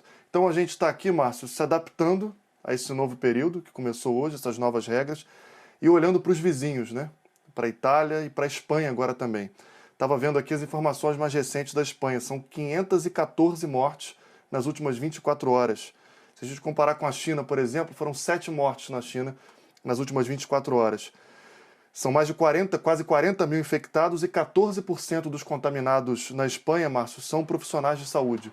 O país vive a segunda semana de isolamento, então os britânicos estão olhando também para, como se estivesse olhando para o nosso futuro, assim, né? Como que as medidas podem apertar por aqui, todo mundo olhando para o lado para comparar cada etapa nesse processo das medidas mais rígidas, né? Pois é, Rodrigo, a ideia é olhar para a Espanha e para a Itália, ver os erros que eles cometeram e não repetir esses erros nos nossos países. Rodrigo, muito obrigado pela sua participação. A gente tem agora aqui no telão as perguntas que vocês mandaram para a gente pelo Pergunta Corona. Doutor Raison, podemos usar, pergunta da Sofia, podemos usar álcool gel na mão das crianças 0 e 2 anos ou água e sabão apenas? Tem nenhuma contraindicação formal de usar o álcool gel para as crianças. O que acontece, às vezes, é que as crianças, depois que você passa algo na mão, acaba colocando muito a mão nos olhos, na boca e nariz, e isso pode irritar. Então, ou você passa e tenta segurar, ou preferencialmente lavar com água e sabão. Doutor Daniel, a Luane pergunta, vinagre mata o vírus em frutas, verduras e legumes? Pode ser usado na limpeza de superfícies? Não. Nós não sabemos como esse vinagre está diluído, então não tem nenhuma garantia. Eu acho que essa pessoa tem que usar hipoclorito ou água e sabão mesmo. Doutor Halcyon, é correto usar sabonete feito em casa para lavar as mãos? Ana Heloísa. A princípio não, porque você não garante ali todas as qualidades do sabão. Seria melhor comprar mesmo. O Wagner pergunta, tomar vitamina do complexo B ajuda o tratamento ou reduz os sintomas caso uma pessoa fique doente por causa do coronavírus? Uma resposta, não. Tomar vitamina do complexo B não ajuda nada? De forma nenhuma. Gostei da resposta curta e grossa. Difícil achar uma pergunta nova aqui. Wellington, o contágio é apenas pelas vias respiratórias ou também pelos poros do suor?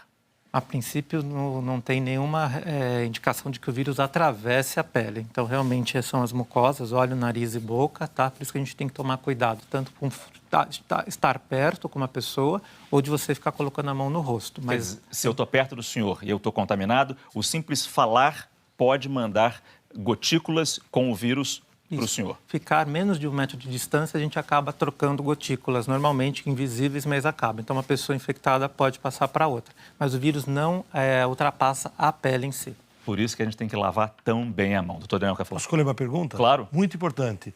Não vamos suspender o aleitamento materno, porque não transmite coronavírus. É muito importante na resistência e na saúde das crianças. É a pergunta do Tiago. Lactantes podem transmitir o vírus pelo aleitamento materno?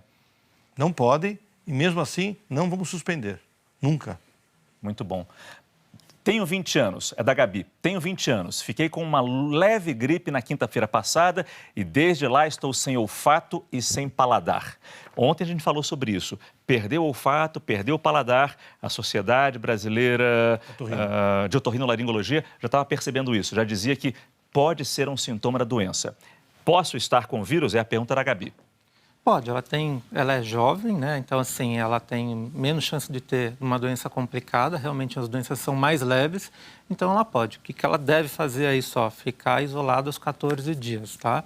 E o olfato e o paladar depois vai voltando aos poucos. Não está preocupado se vai ficar para sempre assim. Não é para sempre assim, tá? Muito bom. Daqui a pouco a gente volta com vocês, amigos. A gente faz agora um rápido intervalo comercial e já volta com o combate ao coronavírus. E teremos também outras informações sobre o adiamento da Olimpíada de Tóquio.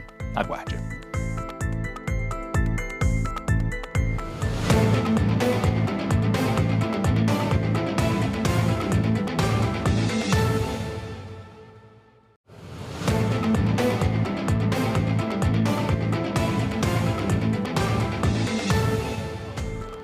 Agora são 11h01. Nós vamos direto para o Japão, porque o nosso correspondente Carlos Gil acompanhou a entrevista coletiva do Comitê Organizador dos Jogos Olímpicos de Tóquio, que terminou agora há pouco, sobre o adiamento da Olimpíada de Tóquio. A gente fala com ele ao vivo. Gil, boa noite para você aí no Japão. Quais são as informações? Oi, Márcio, bom dia para você, bom dia a todos. Acabou agora há pouco, questão de alguns minutos, essa entrevista coletiva do Yoshiro Muto, que é o presidente, Mori, perdão, que é o presidente do comitê organizador, e do Toshiro Muto, que é o diretor executivo do comitê organizador. E eles já chegaram aqui com a notícia tendo sido dada pelo primeiro-ministro Shinzo Abe do adiamento. Então, eles vieram tentar explicar, responder às muitas e muitas perguntas feitas por todos os repórteres que estavam aqui presentes.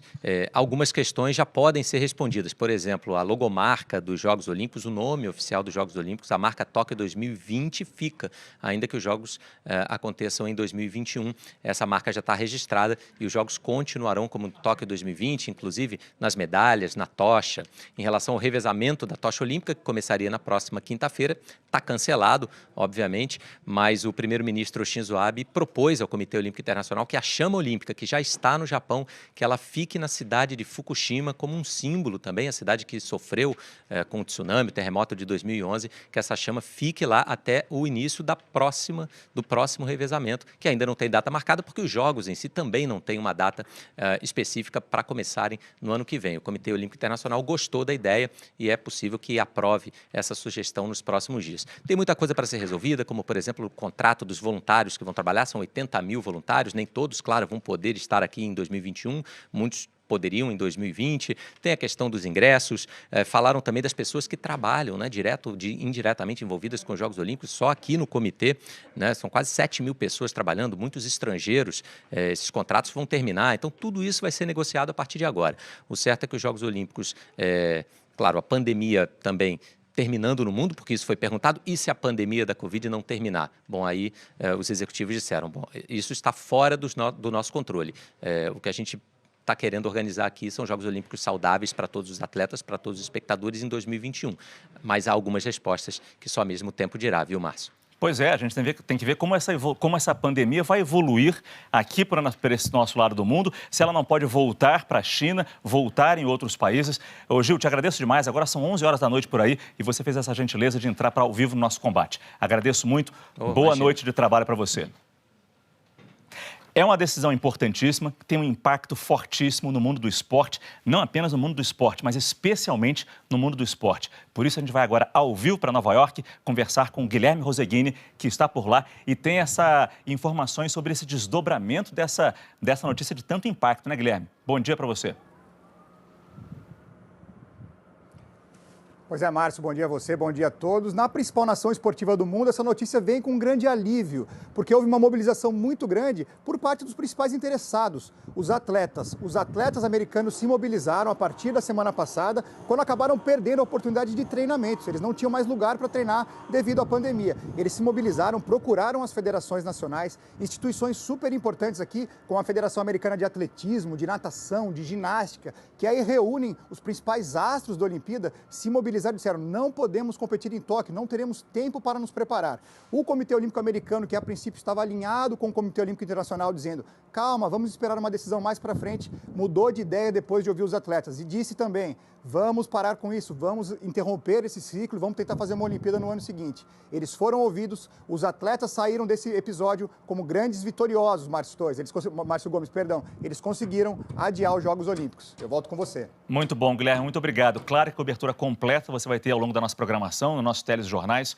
Essa, de novo, uma notícia que cai como uma bomba, mas como bem disse o Guilherme, para os atletas foi a melhor decisão a ser tomada, já que eles não estavam conseguindo treinar e não conseguiram chegar no auge nas Olimpíadas, que estavam marcadas para começar em julho, mas foram adiadas ainda sem uma data definida. A gente vai agora para o Rio de Janeiro conversar com o Dr. Amilcar Tanuri, mais uma vez, virologista, para ter dele a opinião. O que o senhor achou dessa decisão, Dr. Amilcar? Tinha condições de realizar Jogos Olímpicos envolvendo gente do mundo inteiro indo para Tóquio no mês de julho? Foi uma decisão muito acertada e corajosa, porque dois aspectos. os próprios atletas que não vão conseguir treinar, e o segundo é que vai congregar ali em Tóquio, naquela região, pessoas do mundo inteiro, ou seja, teria a chance de começar uma segunda onda, né, do vírus, né? Porque pessoas que estariam no hemisfério sul estariam indo para o hemisfério norte e vice-versa. Então, isso poderia aumentar a chance de transmissão do vírus. Porque tem que lembrar que junho, julho é verão no hemisfério norte e inverno no hemisfério sul. Então, isso poderia levar a uma questão de não segurança. E também no treinamento dos atletas. Eu lembro em 2016, por causa do chikungunya e da Zika, ventilou-se que a questão da Olimpíada aqui no Brasil, que ia ter problemas, houveram algumas discussões e acabaram decidindo fazer a Olimpíada. E correu tudo bem, né? Nenhum atleta foi infectado naquela época. Doutor Amilcar, eu agradeço muito sua participação aqui no nosso combate ao coronavírus. Até a próxima. A gente vai falar agora de um outro assunto a partir desse momento que a gente já noticiou a Olimpíada de Tóquio, todo o impacto. Vimos aqui um impacto no Japão, nos Estados Unidos, principal potência olímpica. E ao longo da nossa programação, de novo eu aviso para você, você vai continuar acompanhando esse noticiário que é muito importante. Mas voltando aqui para o Brasil, sobre nosso combate ao coronavírus, a gente vai ver algumas dicas do médico Alberto Chebabo. Ele é infectologista da Universidade Federal do Rio de Janeiro e fala hoje sobre os acessórios que diminuem a eficácia da limpeza, principalmente na hora de lavar as mãos. A única coisa que realmente pode atrapalhar um pouco são os acessórios que a gente usa nas mãos. Anéis, alianças, essas coisas todas, elas diminuem a eficácia da higienização. Porque os micro-organismos eles se escondem por debaixo, por exemplo, da aliança, né, do anel, né, e você não consegue fazer uma boa higienização das mãos. Nos hospitais, por exemplo, não é permitido, né, que os profissionais de saúde utilizem esses acessórios. As unhas compridas, elas aumentam a chance de você manter micro-organismos ali, né, porque é mais difícil de você limpar. Então, a gente normalmente tende a recomendar evitar unhas postiças, unhas muito grandes, tal, pela dificuldade de higienização. Um colega nosso aqui da redação, a esposa dele é médica, e falou para ele o seguinte, em cima do que o doutor Chebabo falou: tira a aliança, é mais seguro para você na hora de lavar a mão. O senhor concorda com isso? Concordo plenamente. E muitos médicos não usam aliança, porque constantemente lavando a mão em centro cirúrgico, por exemplo, isso incomoda e não dá uma boa lavagem. Foi perfeita essa esposa. E é só lavar a mão? É só é só a aliança, o relógio também? Principalmente aqui anéis e, se possível, evitar as pulseiras, né? Mas, assim, o que é importante na hora de lavar é tirar e ficar sem nenhum anel, nada disso. Se possível, o relógio já mais em cima, tire na hora de lavar a mão, quando você vai lavar mais, assim, caprichosamente para almoçar, para fazer alguma coisa desse tipo. E tente evitar pulseira, se possível, também. Chama adornos. Adornos, hoje em dia, não estão na moda, infelizmente, com o coronavírus. Falando de pandemia, a gente não está na moda para adorno, né? E gravata. Hã? E gravata. Gravata? É. Gravata, a princípio, assim, existem esses relatos de poder esbarrar, mas é mais quando você também está com... Funciona como roupa. Dentro do hospital, não. Doutor Daniel, não começa a exagerar também. É importante tomar cuidado com essas ofertas de álcool gel que aparecem irrecusáveis. Tem muita gente se aproveitando do momento, produzindo e vendendo misturas irregulares, que além de não proteger, isso pode fazer mal para a sua saúde. Em Belo Horizonte, mais de 500 litros de álcool gel irregular foram apreendidos numa fábrica clandestina. A gente vai até lá ao vivo conversar com a repórter Liliana Junger. Liliana, bom dia. Oi, Márcio, bom dia. Pois é, né? Nesse tempo de grande demanda por álcool em gel, a gente tem que tomar cuidado com essas pessoas que querem tirar a vantagem, né? Por aqui, a Guarda Municipal encontrou uma fábrica clandestina do produto. Ela funcionava sem autorização da Anvisa, sem responsável técnico. O álcool era vendido desses galões aí de 5 litros. Cerca de 500 litros foram apreendidos e um homem foi preso. Complicado, né? Porque não dá nem para saber o que a pessoa está levando para casa e se realmente é álcool, né? Não dá para garantir absolutamente nenhuma proteção. Aqui em Minas, até agora, são 128 casos confirmados da Covid-19, 60 em Belo Horizonte, quase 7.800 casos suspeitos da doença, seguem em investigação. Não houve nenhuma morte pela doença, segundo a Secretaria Estadual de Saúde. E tem bons exemplos também que surgem nessas situações, né? A gente recebeu um vídeo de um morador aqui de BH, o Paulo Márcio, que resolveu fazer uma serenata para a mãe dele, a dona Maria José, que tem 81 anos. Ela é do grupo de risco, está isolada em casa. E aí, sem poder ir até a casa dela, o filho foi para a casa do vizinho, manteve aquela distância, né, de segurança e fez o quê? Cantou para ela uma música que ela adora. E, claro, ela ficou muito emocionada e a gente também, né, Márcio? Esse Paulo Márcio é um filhão. Liliana, muito obrigado pela sua participação aqui com a gente. Até a próxima. Em Campo Grande, foi inaugurado um centro para fazer a triagem de quem está com sintomas da Covid-19, com capacidade para atender 800 pessoas por dia. A gente vai até lá conversar com a repórter Camila Jové para saber como é que funciona esse centro. Camila, bom dia para você.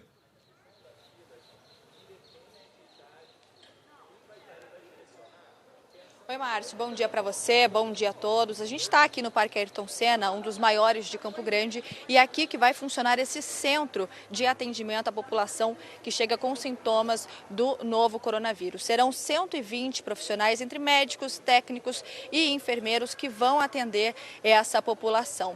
No momento, tem até um pessoal aqui, olha, fazendo um treinamento, uma simulação de atendimento, porque o atendimento mesmo começa só na quinta-feira, será das 8 horas da manhã até as 10 horas da noite. Uma outra situação também que foi pensada por aqui são as cadeiras, que estão bem espaçadas umas entre as outras, e também as macas de atendimento, que também estão em um local separado. Tudo para evitar a aglomeração e a contaminação entre as pessoas. O paciente que chegar aqui em estado grave, aí vai ser transferido para o HR, que é o centro de referência aqui de Mato Grosso do Sul. São 300 leitos disponíveis na estrutura do hospital, além de 3 tendas que já estão montadas aí para atender toda a demanda. Uma outra estrutura também agora são nas UPAs, que agora receberam também essa área externa para fazer a triagem e evitar a aglomeração de pessoas dentro das unidades de saúde. Essas são algumas medidas para evitar, então, que a curva de crescimento suba muito rapidamente por aqui. Já são 70 casos suspeitos e 21 confirmados. Márcio. Exatamente, Camila, muito obrigado, te agradeço demais. Reforço no atendimento também em São Paulo. O Hospital das Clínicas de São Paulo vai destinar um de seus prédios para atender apenas pacientes da Covid-19. Serão 900 leitos do Instituto Central. A repórter Luísa Vaz está no HC. Luísa, quando esses leitos vão estar liberados para o atendimento? Oi, Márcio, bom dia para você e a todos. A expectativa do governo do estado é disponibilizar esses leitos até o final dessa semana. O que precisa ser feito por aqui? Há pacientes internados no Instituto Central aqui do Hospital das Clínicas, mas para tratar de outras doenças, para cuidar de outros problemas. Então, todos esses pacientes serão transferidos para outros prédios do complexo do Hospital das Clínicas, para que, então, esses 900 leitos do Instituto Central fiquem exclusivamente disponíveis para o tratamento dos doentes da Covid-19. É importante a gente dizer que desses 900 leitos, 200 são de UTI. A ideia é que o Instituto Central se torne um centro de referência para o tratamento do novo coronavírus, para que esses pacientes infectados pela doença possam ser tratados de forma isolada. É importante a gente dizer também que o HC não vai receber ninguém aqui na porta, apenas casos encaminhados pelas unidades básicas de saúde. Márcio. Isso é importante, que ninguém faça fila na porta do HC para não piorar ainda mais a situação dessas pessoas e ainda mais a aglomeração. Luísa, muito obrigado. Voltei aqui para o telão porque tem novas perguntas chegando no Pergunta Corona. Do Vitor, meu pai tem 70 anos e diabetes. Grupo de risco, claro. Há 2 dias sente febre e dificuldade para respirar. Foi a uma UPA, unidade de pronto atendimento, e só mandaram tomar remédio para febre. Ele não deveria fazer o teste do coronavírus? O que o senhor acha, doutor Halcyon? A princípio, o teste do coronavírus ele está reservado apenas para os pacientes que internem, que têm aí ou a internação em enfermaria ou numa UTI.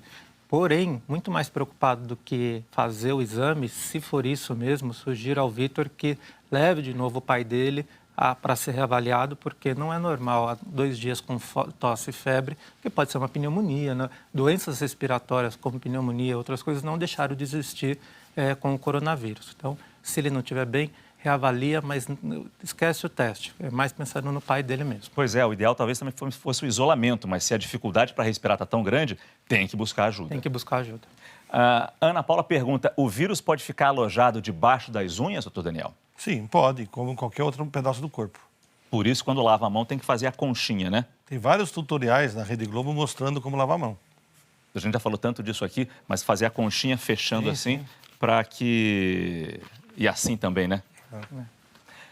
Cíntia, pessoas que já fizeram tratamento para tuberculose pulmonar, receberam alta, fazem parte do grupo de risco para as formas graves da doença?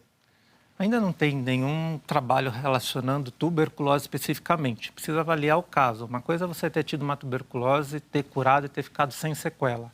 Algumas tuberculoses pulmonares deixam sequelas pulmonares, então precisa ver o grau de sequela que ela teve para dizer se ela vai ter maior risco de ter comprometimento ou não.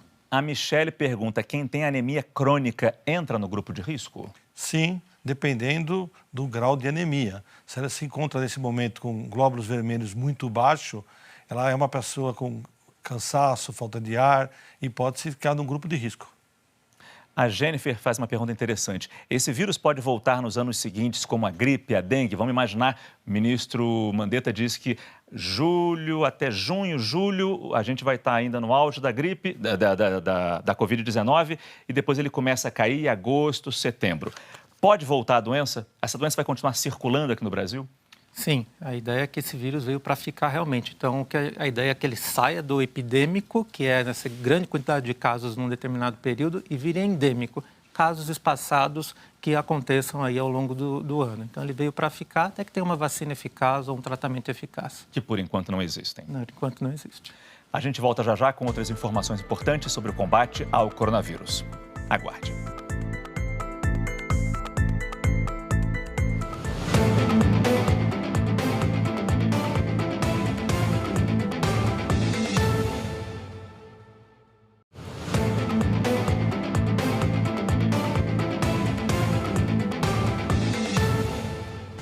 Agora são 11 horas e 22 minutos, vamos direto para a redação do G1 saber as últimas informações sobre o coronavírus com a Luísa Tenente. Luísa, bom dia.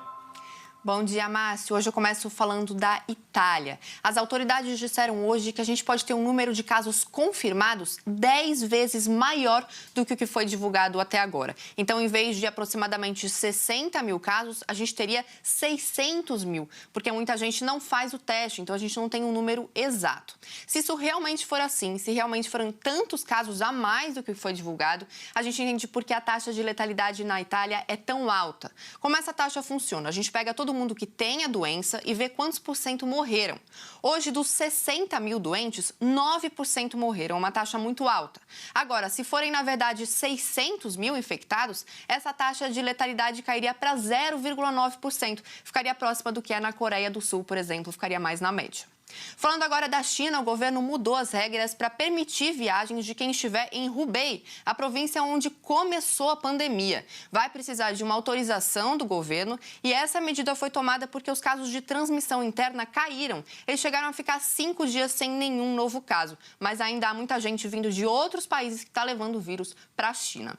Falando agora da França, o estado de emergência sanitária vai valer por aproximadamente 2 meses e as multas lá são bem rigorosas. Quem desobedecer as normas pode ter que pagar uma multa, se a gente converter para real, de R$ 700 até R$ 20 mil. E se você cometer a mesma infração 4 vezes num período de 30 dias, você pode pegar até 6 meses de prisão. Falando agora da Indonésia, o exame nacional para os alunos de ensino médio, como se fosse o nosso Enem, foi cancelado. Seria uma prova agora no fim do mês, outra em abril, elas não vão mais ser aplicadas a princípio. E para terminar, no Egito, a partir de quarta-feira começa a valer o toque de recolher noturno. Não pode sair de casa das 7 da noite até as 6 da manhã. E as escolas e universidades que já estavam fechadas vão continuar assim por pelo menos até meados de abril, Márcio. São as medidas contra o coronavírus ao redor do mundo. Luísa, muito obrigado. Obrigada, Márcio. Uma das preocupações do meio científico é que pessoas transmitam o coronavírus sem necessariamente apresentar sintomas. Quer dizer, elas têm o vírus, mas não sabem. O repórter César Menezes, que está trabalhando de casa, conta pra gente um pouco mais sobre esse assunto.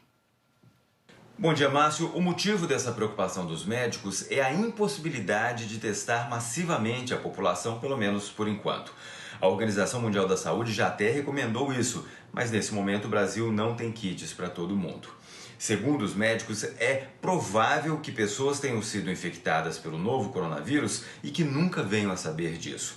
Podem ser casos com sintomas muito leves, uma dorzinha de cabeça, por exemplo, ou casos em que não aparece sintoma nenhum mesmo. Ou até ele pode vir a aparecer depois, mas o vírus ainda está no período de incubação. Aí, sem sentir nada, esses doentes podem ter contato direto com outras pessoas, com parentes principalmente, já que a orientação para quem pode é ficar dentro de casa.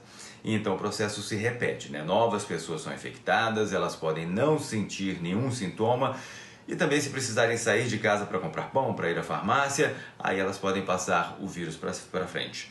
Os infectologistas com quem eu conversei dizem que a capacidade de uma pessoa sem sintomas de transmitir o vírus parece ser menor. Mas os médicos também estimam que para cada uma pessoa com sintoma, podem existir até outras 10 sem sinais da doença. Então, no fim das contas, a capacidade dessas pessoas em conjunto de espalhar o vírus é bem grande. Por isso, como todos os infectados são transmissores em potencial e como não dá para testar todo mundo, o isolamento voluntário é mesmo a melhor forma e agora é fundamental para ajudar a não disseminar o novo coronavírus. Márcio Gomes. É isso, César. Quando a gente fala que o vírus é ardiloso, os sintomas são simples, parecem gripe e a gente pode transmitir a doença mesmo com uma possibilidade menor. Mas a gente pode transmitir a doença mesmo sem saber que tem o vírus. A gente vai conversar agora com o nosso colega César Tralli, que traz os destaques do SP1. Bom dia, bom dia a todos todos. os jornais locais, começa logo depois do nosso combate. Vamos lá, César? Bom dia, Mário. Epa, para aí. Não pode? Antes, vamos ouvir a pergunta da Emanuele, que fala exatamente sobre esse toque de cotovelo. Oi, meu nome é Emanuele, eu tenho 10 anos e moro em São Paulo, capital. E a minha pergunta é, por conta do coronavírus, várias pessoas estão espirrando na região do braço, mais ou menos por aqui. E quando vão fazer a higiene, não lavam essa mesma parte. E também tem várias pessoas que estão usando essa parte para fazer o comprimento, em vez das mãos. Só que nós estamos esquecendo que nós estamos espirrando nessa parte também. Isso prejudica ou não? Quer dizer, doutor Raisson, a gente espirra no braço, atim, o vírus fica aqui. Dá a cotoveladinha de amigo, passa o vírus? No princípio, hoje, com a etiqueta, é melhor não dar o cotovelo. É melhor que a gente evite, porque realmente, se tossir e espirrar aqui, você pode acabar contaminando uma hora, tá? Por mais que eu espirre para esse lado, por mais que eu tussa para esse lado, o vírus pega tudo isso aqui. Pode, dependendo da quantidade de vezes que eu tusso, né? Isso aqui é uma área que a gente usa pouco, mas realmente há o risco de eu me contaminar. Então Aprendeu, César Tralli? Pode ser assim, então, doutor?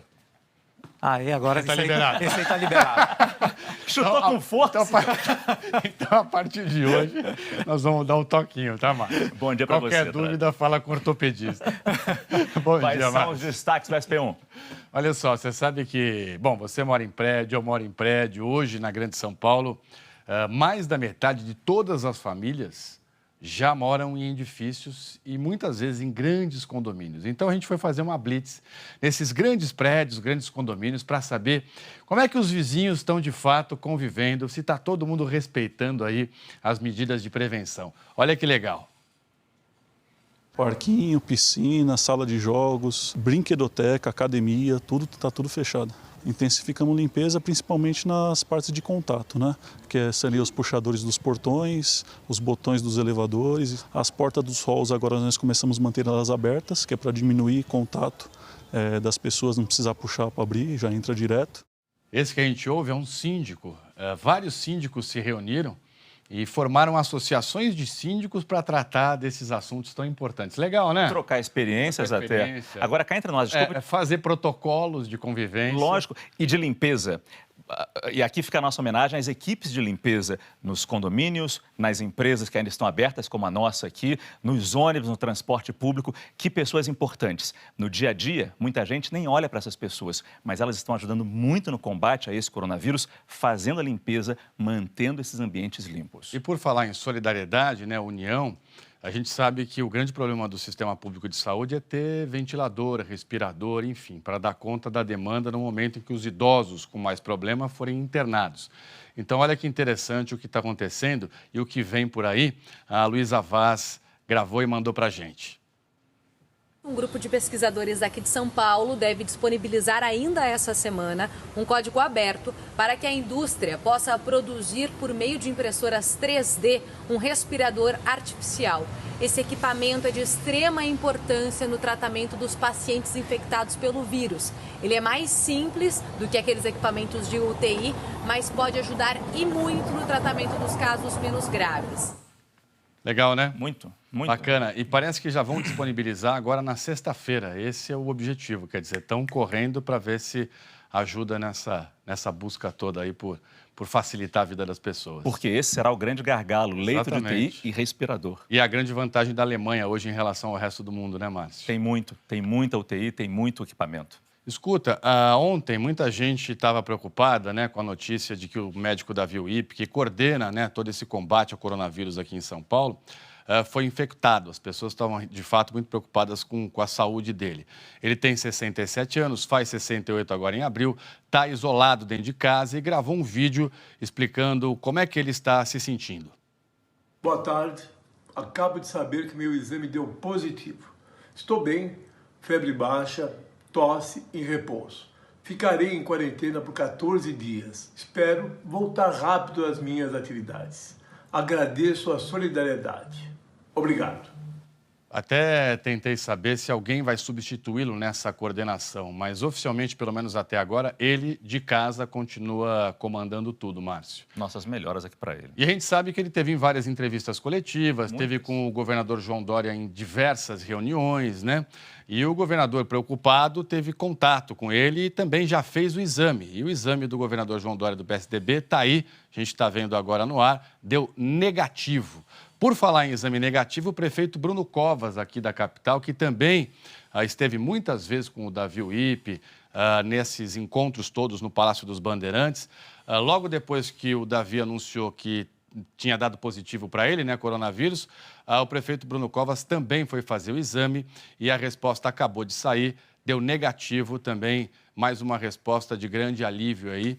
Confirmei agora com o secretário municipal da Saúde, Edson Aparecido, que deu negativo o exame do prefeito Bruno Covas para o coronavírus, Márcio. Doutor Davi Uip é infectologista, então está no meio disso tudo. O risco que vocês correm, como o doutor Raísson aqui também, infectologista, é muito grande. E por isso a gente agradece também a dedicação desses profissionais tão importantes. Exatamente. Tudo isso no SP1, logo depois do combate ao coronavírus. Daqui a pouco. Valeu. Ops. Um abraço. Um abração. Obrigado, valeu. De São Paulo, vamos para o Rio de Janeiro, saber dos destaques do RJ1 com a nossa colega Mariana Gross. Bom dia, Mariana.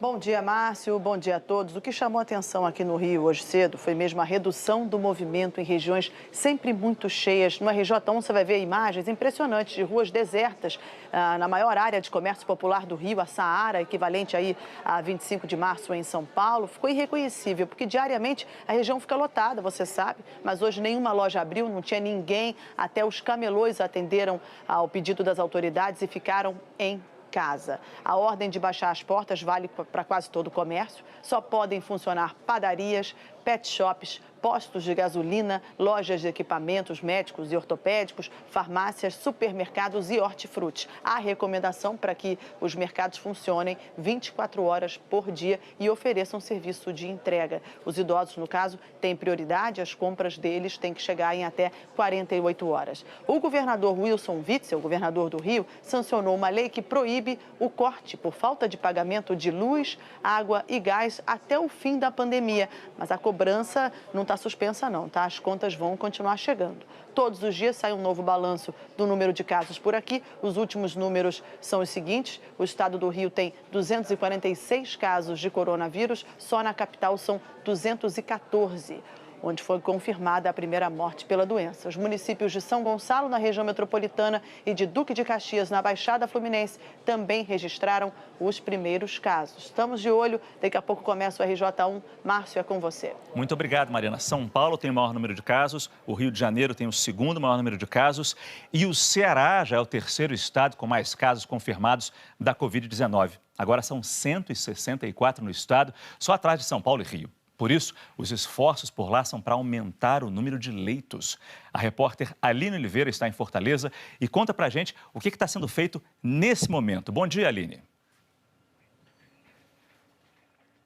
Olá, Márcio, bom dia para você, bom dia para todos. Olha só, a gente está agora dentro de um estádio de futebol aqui em Fortaleza, o estádio Presidente Vargas, para mostrar que ontem começou aqui a montagem de um hospital que vai funcionar, que vai atuar e compor a rede municipal de saúde. É um hospital que está sendo construído pela prefeitura, é o chamado hospital de montagem rápida. A base vai ser de concreto, mas a estrutura, né, a parte de cima vai ser de metal. Metal esse trazido, as partes foram trazidas do Porto do Pecém, que fica aqui na região metropolitana de Fortaleza. Então, essa montagem ela começou ontem, a gente vê aí o pessoal trabalhando ali embaixo da base que já foi montada.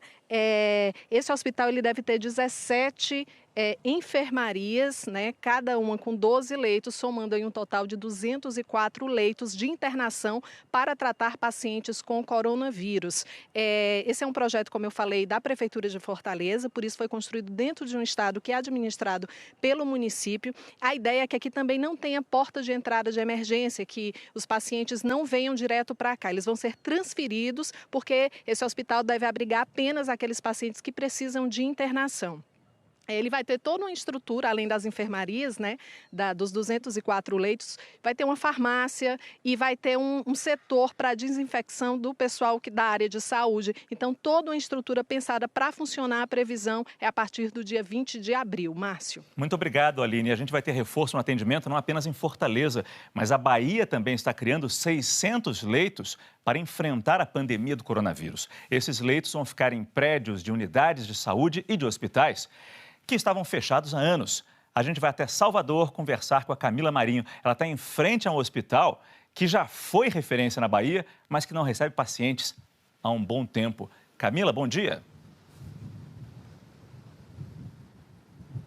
Muito bom dia, Márcio. Bom dia a todos. Estou em frente ao Hospital Espanhol, hospital particular que vinha sendo alvo de disputa judicial e, apesar de estar fechado há 6 anos, não precisou passar por muitas obras. Foram alguns reparos mais simples, como revisão dos equipamentos, manutenção predial, da parte elétrica, também higienização, detetização, coisas mais simples.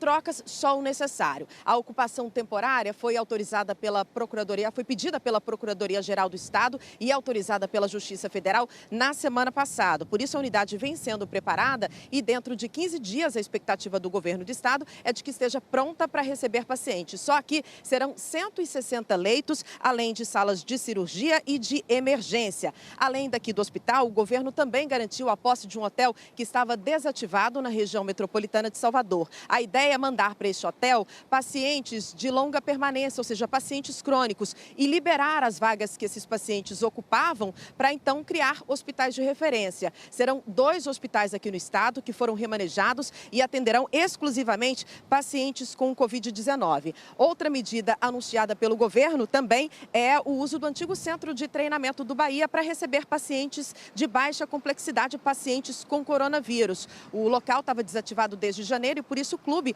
decidiu liberar o espaço para o governo diante do momento que a gente está vivendo. O governador Rui Costa também anunciou novos leitos de UTI para outros hospitais e a abertura de 16 novas UPAs, são unidades de pronto atendimento no interior do estado, unidades que ainda não haviam sido inauguradas, mas que serão abertas agora para funcionar como uma espécie de triagem no interior, ou seja, só enviarão para lá pessoas com suspeita de coronavírus. E deixa eu trazer só uma boa notícia, apesar de termos 63 casos de coronavírus no estado, desde a manhã de ontem é que não há alteração nesses números, são 63 em todo o estado, 37 em Salvador. Márcio. Que continue assim. Camila, muito obrigado. A gente começou essa edição do nosso programa falando do adiamento da Olimpíada de Tóquio e agora uma das festas mais populares do Brasil foi adiada por causa do coronavírus. O São João de Campina Grande vai ser em outubro. O repórter Felipe Valentim está por lá. Felipe, bom dia. Oi, Márcio. Bom dia para você e para todo mundo que está ligado na gente. Pois é, em 37 anos de história, essa é a primeira vez que o São João não vai acontecer dentro do mês de junho. Tradicionalmente, são 30 dias de forró por aqui. Este ano, a festa estava prevista para acontecer de 5 de junho a 5 de julho. Agora, com esse adiamento, deve acontecer de 9 de outubro até 8 de novembro. O São João é muito importante aqui para Campina Grande, é o evento mais importante para a economia da cidade. São cerca de 5 mil empregos gerados, aproximadamente 1 milhão de pessoas passam aqui pela cidade e o impacto econômico é de cerca aí de quase 300 milhões de reais. Eu falo com vocês direto do Parque do Povo, que é o local onde a festa acontece. É um local bem grande e a Prefeitura de Campina Grande vai deixar o espaço à disposição da Secretaria de Saúde do município para a montagem de estruturas de atendimento de urgência, caso seja necessário. Aqui na Paraíba, até o momento, são 3 casos confirmados de coronavírus. Os 3 pacientes já estão em casa. 59 casos suspeitos foram descartados e mais 200 estão sob investigação. Márcio, volto com você. Felipe, muito obrigado. Já estou aqui no telão para responder novas perguntas que vocês mandaram pelo Pergunta Corona. Joana, eu trabalho de faxina em casa de família. Tem algum problema eu ir trabalhar? Então, a princípio, a gente está recomendando reduzir ao máximo, principalmente se tiver idosos. Então, realmente, ela deve evitar circular e, se tiver idosos, ainda mais. Ainda mais se vai de casa em casa? Esse é um problema, às vezes, de você, às vezes, estar infectado e infectar os outros ou se infectar. A Carolina, priorizar alimentos que possuem vitamina C ou tomar água com limão pela manhã realmente protege contra a contaminação? Vamos começar pelo final. Tomar água com limão não protege. Alimentos que possuem vitamina C, não existe nenhum nexo, não existe uma relação direta com vitamina C, prevenção ou cura de doenças gripais. Mas, se você vai começar a tomar alimentos com vitamina C, você vai começar a abusar também de frutas. Isso é bom, sobre esses aspectos. Mas suplementação de vitaminas não resolve. O Egliston, as pessoas adquirem imunidade ao coronavírus após o primeiro contágio? Quer dizer, pode pegar de novo? Ainda é cedo, mas acredita que sim, que a pessoa não tem uma segunda vez. Mas ainda há uma necessidade de mais observação. Lembrar que a gente tem 3 meses aí do início da doença. Agora, uma pergunta, uma dúvida que surgiu ontem na entrevista dos ministros lá em Brasília. O governo disse que para as comunidades mais carentes, para as pessoas de idade mais carentes que moram nas comunidades, quer se reforçar a alimentação, a nutrição. Não se detalhou muito esse projeto. Como fazer isso? Como melhorar a alimentação das pessoas mais carentes? Especialmente os idosos, naturalmente. É um projeto muito bom. Eu acho que tem dificuldade de execução pelo Brasil, pela entrega. Os alimentos devem ser alimentos já prontos. E se puder fazer um aumento da proteína, que é carnes embutidos, enlatados, né, leites, isso seria muito bom. Precisamos tomar cuidado para não ser um furo na água.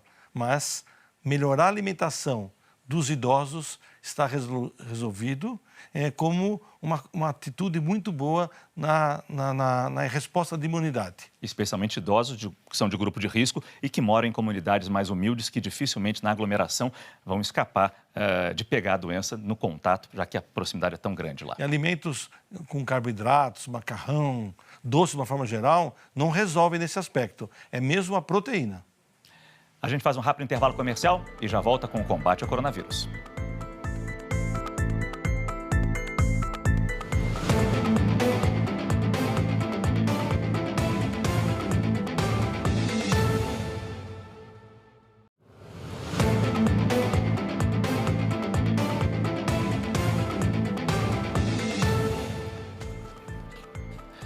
Às 11h47, estamos de volta. A gente sempre bate nessa tecla aqui. Informação é segurança. Para fazer o que é certo, se proteger da maneira correta. Mas tem muita mensagem falsa sobre a Covid-19 sendo espalhada pelas redes sociais. E a equipe do G1 tem feito uma checagem para esclarecer o que é fato e o que é fake. Vamos conversar então com a Clara Velasco, na redação do G1. Clara, bom dia. Bom dia, Márcio. Márcio, hoje eu vou falar sobre 3 boatos que estão circulando bastante sobre o novo coronavírus. O primeiro deles fala que os Estados Unidos já tem uma vacina contra a Covid-19. Junto com essa mensagem tem uma imagem, uma foto que mostra alguns sachês com a inscrição Covid-19. Mas essa informação é falsa. A Organização Mundial da Saúde fala que até o momento não existe vacina contra o novo coronavírus.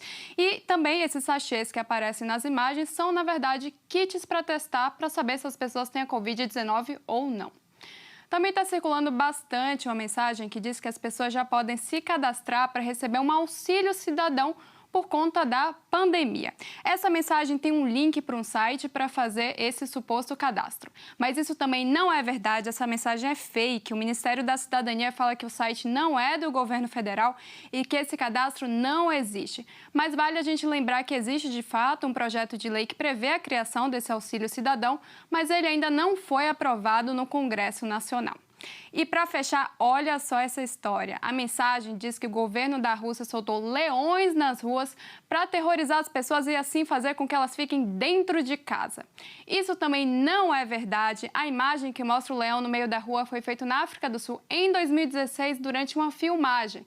E a Embaixada da Rússia no Brasil também negou as informações e falou que o governo jamais tomaria uma decisão como essa. Márcio. Ah, bom, ainda bem. Clara, muito obrigado.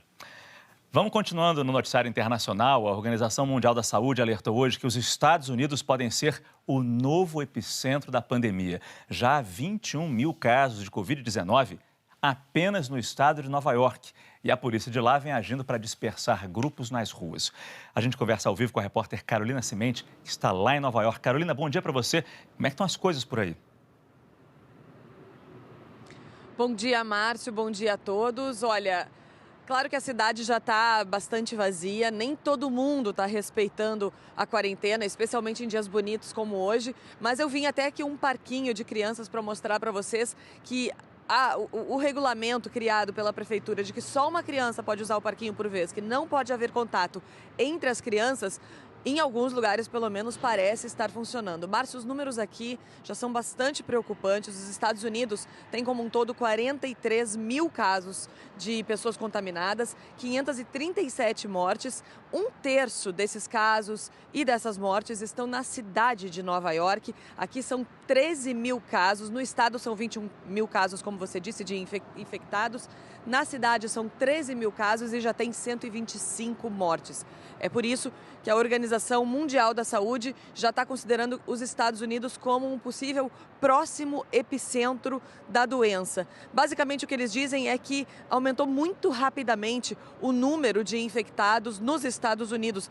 Se levou 67 dias para chegar a 100 mil infectados, somente 11 dias para chegar a 200 mil, para dobrar aquele número, e 4 dias para chegar a 300 mil infectados. Então, isso realmente mostra que é uma situação bastante delicada e que os Estados Unidos estão realmente tomando o lugar de epicentro dessa pandemia.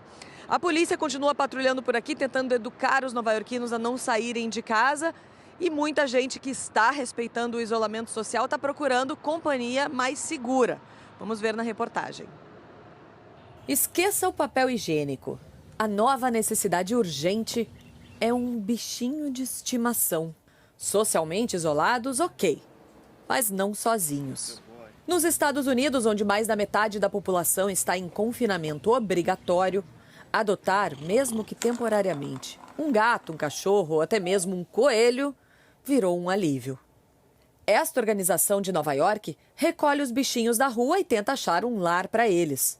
Mas conforme os serviços na cidade foram fechando, os funcionários tiveram que ir para casa também. Antes, fizeram um anúncio. Precisavam que os animais fossem adotados temporariamente. Eles esperavam que 30 ou 40 pessoas ajudassem. Mas mais de 2.000 pessoas se ofereceram. Hunter foi um desses sortudos. Foi para a casa da Paloma Cavalheiro, gaúcha que mora em Nova York há 3 anos e meio. Eu pensava em ter um cachorro faz muito tempo, mas eu não tinha coragem. Pela vida corrida, por não pegar um filhotinho, precisa ter bastante tempo livre. Então esse tempo que me foi dado na quarentena me deu um empurrão final. O empurrão final para pegar ele. Porque início é preciso um pouco de tempo, para treinar o cachorro. E esse é o tempo que falta normalmente. Foi isso que impulsionou vocês a adotarem o Hunter agora? Sim, esse processo inicial demora bastante, né? Agora a gente já tem todo esse tempo necessário para treinar ele, para ir no banheiro fora de casa, para não morder quando for brincar. Gina e Cristina foram ainda mais ousadas. Levaram para casa Jess, um coelho. Cristina conta que ser responsável pelo bem-estar de um bichinho a ajuda a levantar da cama motivada. Este veterinário só lembra que é bom ter um plano B, para deixar o bichinho eventualmente na casa de um amigo, caso o dono contraia o vírus e não possa cuidar dele. Em meio a tantas notícias difíceis, afinal, quem está entretendo e ajudando quem? Here we go! Legal. Vamos agora ao estúdio do Jornal Hoje aqui em São Paulo conversar com a Maria Júlia Coutinho. Oi, Maju, bom dia. Quais são os destaques do JH?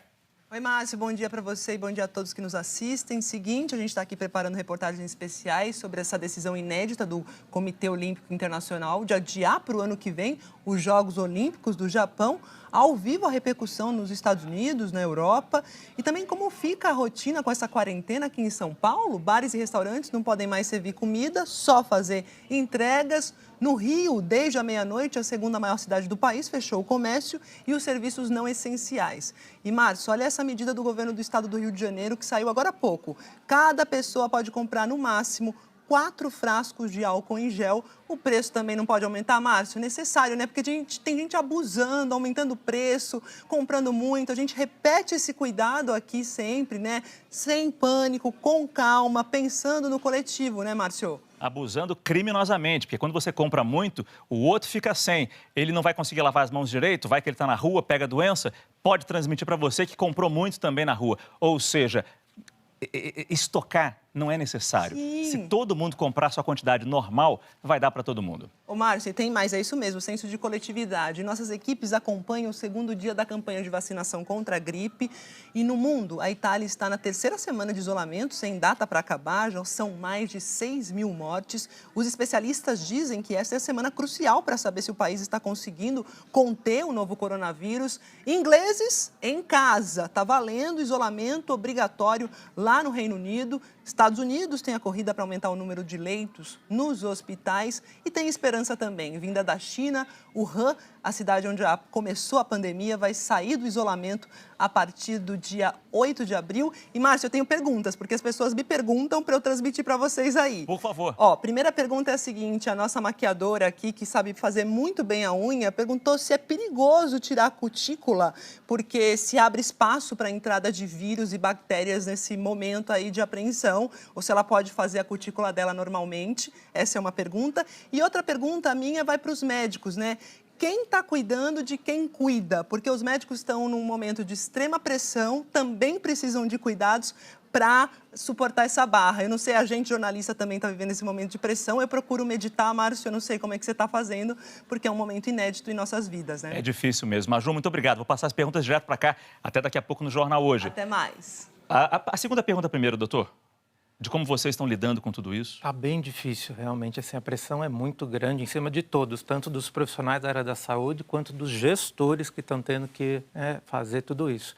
Então, assim, estamos vendo aí a possibilidade, às vezes, de planos de saúde mental, de medicina integrativa, mas recomendando que em determinados períodos do dia você não leia, não veja mais celular, para que você tenha momentos realmente de relaxamento, senão realmente esses dias estão difíceis. E vocês sempre tão gentis vindo aqui ao nosso programa.